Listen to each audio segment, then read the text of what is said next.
November 1963. America is grieving JFK, and somewhere in New Jersey, a man named Tino Angelis is draining tanks. Not of oil, of money. $175 million worth from the biggest banks and commodity traders on Wall Street, all of it backed by collateral that was, technically speaking, mostly seawater with a thin skin of vegetable oil floating on top. This is the story of the most ridiculous fraud in American financial history, and ridiculous is doing a lot of work in that sentence. To understand the con, you have to understand the man. And to understand the man, you have to understand that Anthony Tino Angelis looked exactly like the kind of guy who would do this. Round, rumpled, sweating constantly. He was not a slick Wall Street type. He was not a charming insider with a tailored suit and a firm handshake. He was a New Jersey commodities trader who had already been caught cheating the U.S. government once. In the 1950s, he submitted fraudulent figures while supplying food to a school lunch program.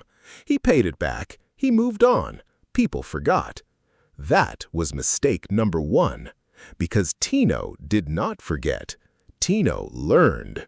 And what he learned was this: if you deal in things that are hard to count, people have a hard time catching you lying about how much you have. Cue the salad oil. In the early 1960s, DeAngelis ran a company called Allied Crude Vegetable Oil Refining Corporation. The name is so mundane it's almost offensive. They traded vegetable oil, soybean oil, cottonseed oil, the kind of stuff that fills supermarket shelves. And here is where the machinery starts humming. Allied needed to borrow money, big money. To do that, they needed collateral. And the collateral they offered was their inventory, millions of gallons of vegetable oil stored in massive tanks in Bayonne, New Jersey. Banks and commodity brokers would inspect the tanks, see oil in them, write up a receipt called a field warehouse receipt, and lend money against it. Standard practice, completely legitimate in principle. Devastating in practice when the man holding the collateral is Tino Angelis. Here's what Tino figured out. Oil floats on water. If you fill a tank with water and pump a thin layer of oil on top, it looks full of oil when an inspector opens the hatch and peers in. The inspector sees oil, the receipt says oil, the loan goes through.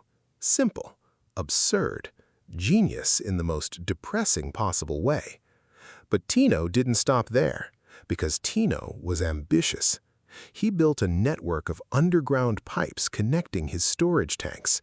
When an inspector came to verify Tank A, workers would quietly pump oil from other tanks through the pipes and into Tank A just before the hatch was opened. Genuine oil, real volume, legitimate-looking inspection. The inspector left satisfied. The pipes drained back. The same oil traveled to Tank B for the next audit. One cache of oil working overtime, playing a multi-location shell game backed by a whole industrial plumbing system built for the sole purpose of lying to auditors. At its peak, Allied had borrowed against 1.8 billion pounds of soybean oil. The total U.S. soybean oil supply at the time was roughly 1.1 billion pounds. Let that land. Tino had receipts for more oil than physically existed in the entire country, and nobody checked.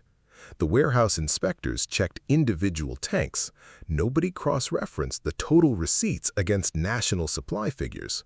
Nobody asked, wait, does all this oil add up?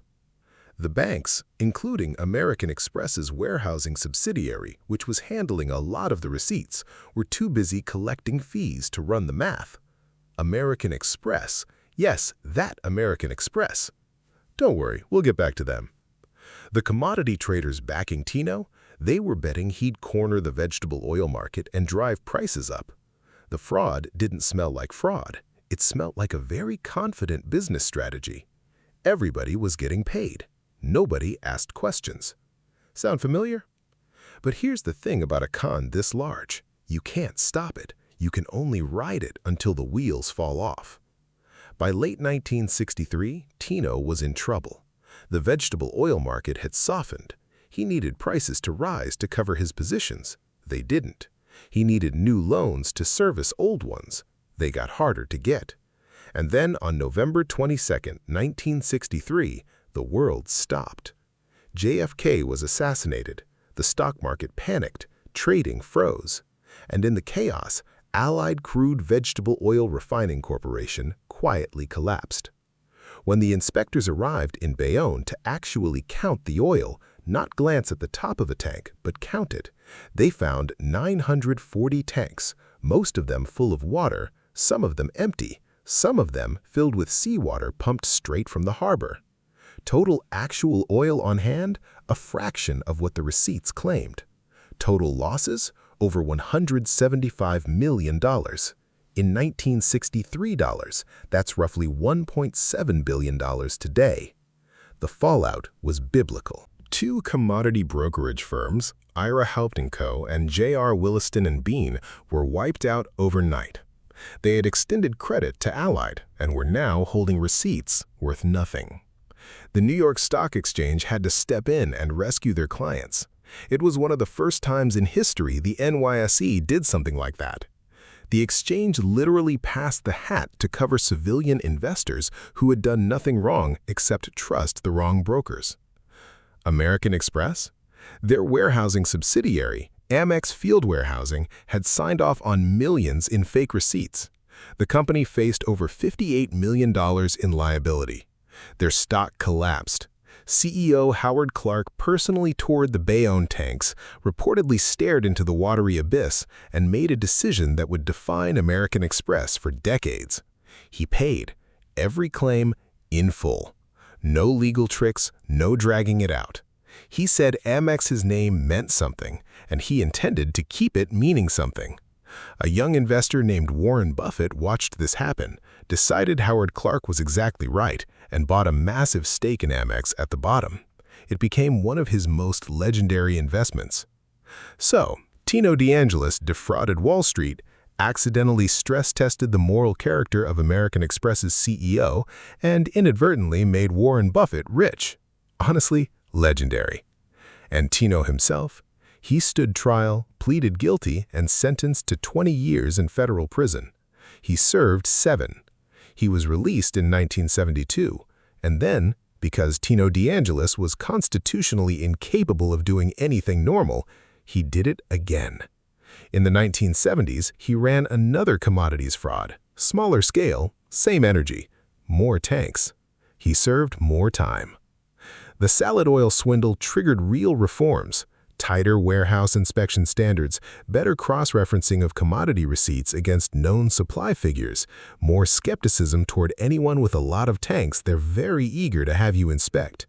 The CFTC, the Commodity Futures Trading Commission, grew stronger partly because of what Tino exposed about how easily commodity markets could be played. But the real lesson isn't about oil or tanks or pipes. It's about the illusion of boring. Tino's con worked because vegetable oil is mind-numbingly dull. Nobody wanted to dig into soybean oil supply statistics. The paperwork looked right, the tanks were real, the inspectors were real. Everything about it was mundane and industrial and forgettable, which is exactly why $175 million disappeared into it before anyone thought to check. The most dangerous lie isn't glamorous. It doesn't wear a tailored suit. Sometimes it's a sweating man in New Jersey with a very complicated pipe system and absolutely no shame. And next time someone offers you collateral that's hard to count, count it. If this story broke your brain in the best possible way, like, subscribe, and turn on notifications, because next time we're going somewhere even stranger. And share this with someone who thinks fraud always looks like Wall Street. Sometimes it looks like a salad.